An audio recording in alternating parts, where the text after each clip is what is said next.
each of the nations that have signed the Paris Accord, where they're standing. And I'd like, if I can, to run through maybe half a dozen of the nations and what they're doing.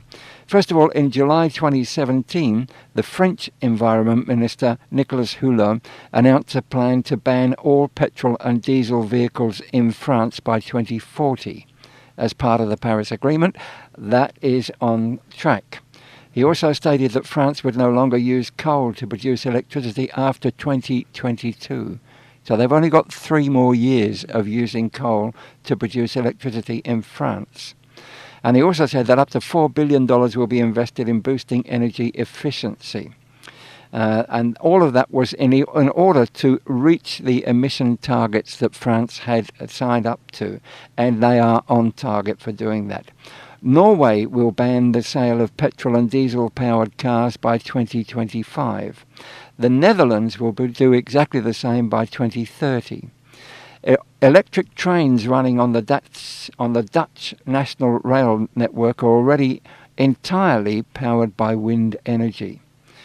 And the House of Representatives in the Netherlands passed a bill in June of last year mandating that by 2050 the Netherlands will cut its 1990 greenhouse gas emissions by 95%, which actually exceeds what they signed up for at the beginning. Now, Australia didn't sign up for anything like as much as that, not 95% at all. Their target was 50% reduction per capita, which works out as a 60 to 65% reduction on emissions, and we are nowhere near hitting that. And that's according to our own federal government data. Australia is not on track to reach its Paris 2030 climate target. The report from the Department of the Environment and Energy says emissions will be reduced by 7% by 2030.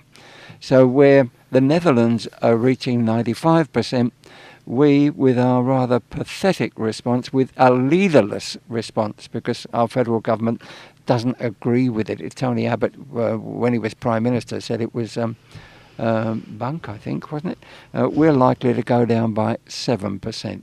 And it's something that really is annoying and sad.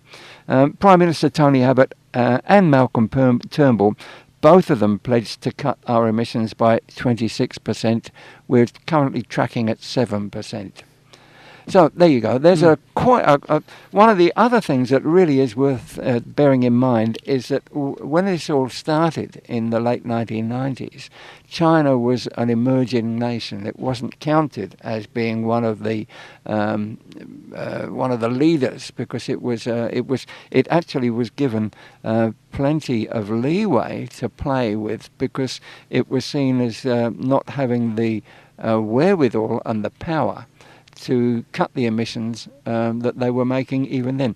They've since then become an economic powerhouse and they are leading now the amount of cutting emissions. But having said that, what turned them into an economic powerhouse was the fact that they bought a huge amount of coal from us and used it to create electricity, and now that's the ones that they're closing down. So we're seeing at the same time as the Paris Accord has seen a huge change in the way that the world is being run, except for Australia. We're just motoring along and saying, no, we don't believe in any of it. Yeah, that's our official stance. Yeah, it took about a moral responsibility to follow them, but I think it's becoming more and more obvious that that's a criminal. They're criminal, in fact, by not taking the actions that science is demanding. Yep. Yeah. And there was a decision last week in the Land Environment Court in New South Wales where the head of that court, Chief Judge Preston, I think his name was, he canned let's use legal terms. He stopped a coal mine, a proposal for a coal mine, yep. and gave the grounds for the very first time of it being the wrong time, the wrong place, and yep. used climate change as saying that it can't. The science doesn't. not going to allow us for that to happen. So that is going to, I think that makes our government liable. Any government now that makes the decision even to explore, why would you explore for fossil fuels if you can't use them? Yep. So and look, and it now beggars the question of why nobody is taking that same argument to the Adani mine. Yeah, it will. I'm sure it'll has be to used. be. There must be lawyers now looking to do that. Yeah. But I have the official answer here from the Environment Minister, Melissa Price.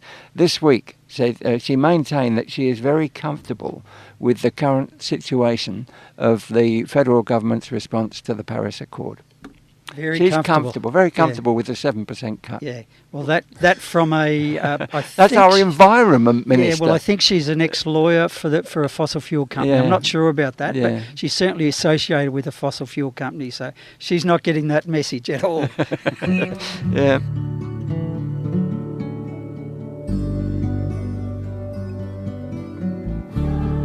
The Sustainable Hour. For a green, clean, sustainable Geelong.